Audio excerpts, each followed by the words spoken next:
שמולד מעולה לדור דורות ולדורים שבכל לא אגלה בשלוש עשרה עיקרים כי הם אמונה יקרה כי הם אמונה יקרה בשלוש זרועות התורה קודש ישועות עשו שם אדוני יקרא ראשון לציון עיניים ולירושלים מבשרתן כוס ישועות עשו שם אדוני יקרא אנא אדוני הושיענה אנא אדוני הושיענה אנא אדוני הצליחנה אנא אדוני הצליחנה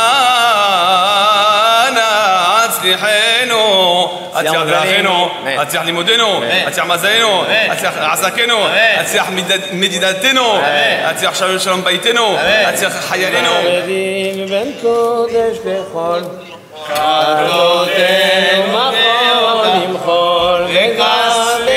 Bonsoir. Madame le maire de Lille, ma chère Martine, Mesdames et messieurs les représentants des autorités civiles, religieuses et militaires, mesdames et messieurs les représentants d'associations, messieurs les rabbins, bon, monsieur le grand rabbin et monsieur Dahan, notre rabbin, mesdames et messieurs, mes chers amis. Mon cher Chaim, chacune de tes visites dans notre synagogue est un très grand honneur pour nous. Tu nous rappelles que face aux épreuves de la maladie, face à la souffrance de la fin de vie, il existe une alternative à l'acte ultime d'abandon. Mon cher Chaim, grand rabbin de France, votre foi en l'avenir est aussi profonde que contagieuse. Merci.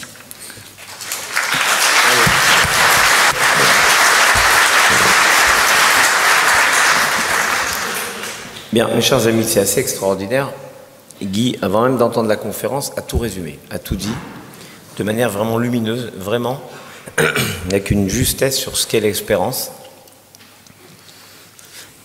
Et moi, je voudrais partager avec vous le moment assez magnifique qu'on a vécu il y a quelques instants, qui vous démontre ce qu'est l'espérance. Pas un concept éthéré, ésotérique, philosophique. Quelque chose de très présent pour chacun et chacune d'entre nous. Vous avez vu, participer, vous avez entendu une prière assez étonnante, qui est la prière qu'on récite tous les samedis soirs après le Shabbat. Qu'est-ce qu'il y avait ? D'abord, une bénédiction sur le vin, comme toujours. Puis une bénédiction sur quelque chose d'odorifiant, en l'occurrence de la myrte. Puis une bénédiction sur le feu. Puis une dernière bénédiction pour remercier Dieu de distinguer le temps chômé du Shabbat du temps travaillé de la semaine. Voilà. Il se trouve que ce moment est un moment typique d'espérance. Qu'est-ce que c'est Shabbat qu'on a vécu tout le samedi? C'est, en hébreu c'est très joli, Me'en Olam Haba, une forme de monde futur, presque un extrait de monde futur. Quiconque perd le monde futur fait la tête, est malheureux.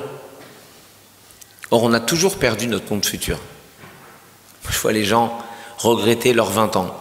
Formidable. Quand vous avez 22 ans, ça fait rigoler. Quand vous en avez un peu plus, ça fait moins rigoler. Et vous vous dites, voilà, je ne pourrais plus tenir un match entier de foot 90 minutes. Je ne pourrais plus courir le 100 mètres en 11 et quelques, presque 12. En réalité, ne frimons pas. Je ne pourrais plus faire, mon général, le Cooper. Ah, le Cooper, qu'est-ce qu'il nous avait fait, le Cooper? Des tours de stade et un bouffon qui tient le chrono pour nous harceler tous les jeudis matins quand j'étais dans les armées. Tout ça, oui, c'est vrai, on ne peut pas faire ce qu'on a fait dans le passé. Mais l'espérance, c'est pas de se dire j'ai perdu le monde futur du Shabbat, j'ai perdu quelque chose, je suis cuit. L'espérance, c'est de se dire qu'est-ce qu'il y a devant moi? Devant moi, d'abord, je prends des herbes odorifiantes comme quelqu'un qui s'évanouirait, à qui on présenterait des sels. Et attends, calme-toi, tu as perdu l'âme du Shabbat, mais tu as le travail que tu vas produire dans la semaine. Ce travail, il peut changer le monde, parce qu'il va te changer. Donc, au lieu de te désoler, comme l'aurait dit Marguerite Yourcenar dans une phrase lumineuse, plutôt que de nous désoler sur ce qui n'est plus, réjouissons-nous de ce que nous avons connu. Monsieur le rabbin, je suis ravie de m'adresser à vous. J'ai adoré votre façon de vous exprimer, plein d'humour et... Faites attention, ma femme est là. Et je voulais vous dire que dans vos propos, il y a deux mots qui m'ont profondément marqué, c'est l'espérance, bien sûr, et la transmission, pour que plus jamais ça ne puisse se reproduire.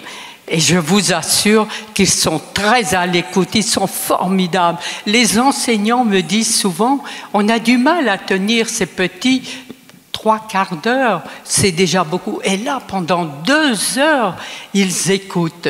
Et ça me fait beaucoup plaisir. Je sais que c'est utile, une mission. J'ai une mission à remplir et je la remplirai jusqu'à ce que je tienne debout. Voilà.